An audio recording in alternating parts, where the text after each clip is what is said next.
तो इस्लाम के अंदर जो जिहाद का तस्वुर है, नबी करीम सल्लल्लाहु ताला अलैहि वसल्लम ने एक रिवायत के अंदर इरशाद फरमाया वअलमू अन्नल जन्नत तहता ज़िलालिस सुयूफ, फरमाया जान लो, बुखारी शरीफ की हदीस है, नबी पाक अलैहिस्सलाम ने फरमाया जान लो कि अल्लाह तबारक व तआला ने जन्नत को तलवारों के साए के नीचे रखा है।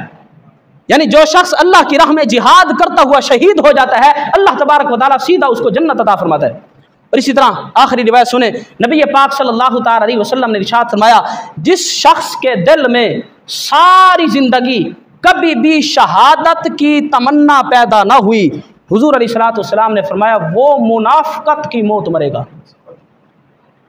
आज हमारा यही हाल है, आज हम बचते हैं, डरते हैं, हालांकि इस्लाम बाहर निकलने का हुक्म देता है। अल्लाह फरमाता है कि हमने तुम्हें इज्जतें दी हैं, ताकतें दी हैं, निकलो बाहर, आकर अपनी ताकत का इजहार करो। हम अंदर घुसते हैं तो अपना अंजाम पर हर शख्स नजर रखे। रिवायत हदीस सही मैंने सुना दी, नबी पाक अलैहिस्सलाम ने फरमाया जिसके दिल में सारी जिंदगी कभी भी शहादत की तमन्ना पैदा न हुई, हुजूर अलैहिस्सलाम ने फरमाया ऐसा शख्स मुनाफिकत की मौत पर मरेगा।